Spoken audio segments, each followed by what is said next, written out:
ভাইরে, এবার এসএসসি পরীক্ষায় ফেল করেছে 6,90,000 বেশি শিক্ষার্থী। 312 শিক্ষা প্রতিষ্ঠানে পাশ করেনি একজনও। 19 বছরের ইতিহাসে সর্বনিম্ন পাশের হার এইবার। এখন ফেলটুস মার্কা ছাত্রছাত্রীগুলো রাস্তায় নেমেছে শিক্ষামন্ত্রীর পদত্যাগের জন্য। শেরপুর সদর উপজেলার রামেরচর উচ্চ বিদ্যালয়ে এসএসসি পরীক্ষায় 78 জনের মধ্যে 57 জন ফেল করেছে।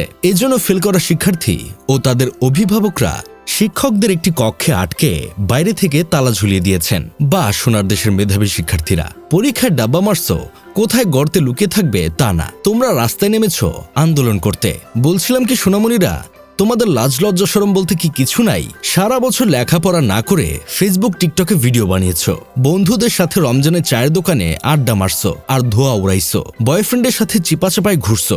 এখন পরীক্ষায় ডাব্বা মেরে রাস্তায় নেমেছো আন্দোলন করতে। এই সকল ফেলটুস মার্কা ছাত্রছাত্রীদের যদি পাশ করিয়ে দেওয়া হতো তাহলে কোনো লাভ হতো না। ওরা এইচএসসি পরীক্ষায় আবার ডাব্বা মারতো, তারপর আবার রাস্তায় নামতো আন্দোলন করার জন্য।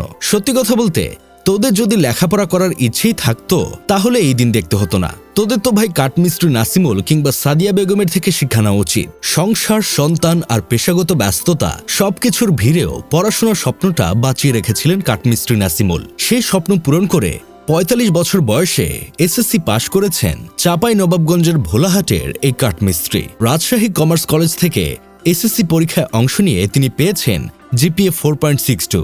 অন্যদিকে মা সাদিয়া বেগম ছেলের সঙ্গে পরীক্ষায় অংশগ্রহণ করেছিলেন। দুজনের প্রস্তুতিও চলে পাশাপাশি। ছেলে পড়েছে, মাও পড়েছেন। সংসারের দায়িত্ব সামলে বই খাতা নিয়ে রাত জেগেছেন তিনি। অবশেষে ফল প্রকাশের দিন এলো সেই কাঙ্ক্ষিত মুহূর্ত। মা পেয়েছেন জিপিএ 5, ছেলে পেয়েছে গোল্ডেন জিপিএ 5। একজন মা কিংবা 45 বছর বয়সী কাঠমিস্ত্রি ওরা যদি সারাদিন হাড়ভাঙ্গা পরিশ্রম করেও পড়াশোনা করে ভালো রেজাল্ট করতে পারে, তাহলে তোরা সারা বছর কি চুলটা ছিঁড়লি? এক কাজ কর ভাই, এইসব আন্দোলন বাদ দিয়ে এই দুজনের পা ধোয়া পানি খা আর মনোযোগ দিয়ে পড়াশোনা কর। ইনশাল্লাহ সামনের বছর ঠিক ভালো রেজাল্ট নিয়ে পাশ করবি। অনেকে বলছে শিক্ষকরা ঠিকমতো পড়াশোনা করায়নি তাই ফেল করেছে। এখন আমার কথা হইল, তোরা কি ভাই ঠিকমতো ক্লাসে গিয়েছিলি? স্যার পড়ানোর সময় কি ক্লাসে মনোযোগ ছিল? স্যার যখন আইসিটি পড়াতো তোরা তখন চিন্তা করতি এঞ্জেল সাদিয়ার কথা। স্যার যখন অঙ্কের সমাধান বের করতো তখন তোরা প্রেমের সমাধান বের করতি। পড়া না পারলে স্যাররা যদি শাসন করত তোরা তখন স্যারদের সাথে বেয়াদবি করতি। এখন পরীক্ষায় ফেল করে স্যারদের তালাবদ্ধ করেছ।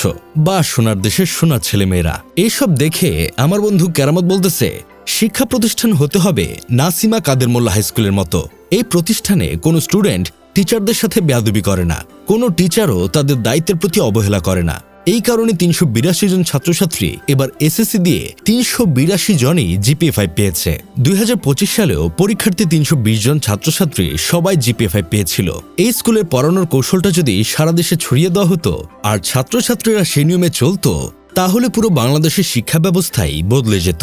যাই হোক, শেষমেশ আমি গোলাম হোসেন একটা কাজের কথা কই, ভাই তোরা নিজেরাও জানিস তোদের দ্বারা আর যাই হোক লেখাপড়া হবে না, তাই অযথা হাঙ্গামা না করে অটোরিকশা কিনে অটো চালা, গার্মেন্টস চলে যা, পরিবারের অবস্থা ভালো থাকলে বিদেশ চলে যা। বিশ্বাস কর, জীবনে সফল হবি। এমন টুটমার্কা লেখাপড়া করে কোনোরকম পাশ করে শুধুমাত্র সার্টিফিকেট অর্জন করা হবে, জীবনে কোনো চুল ছিঁড়তে পারবি না।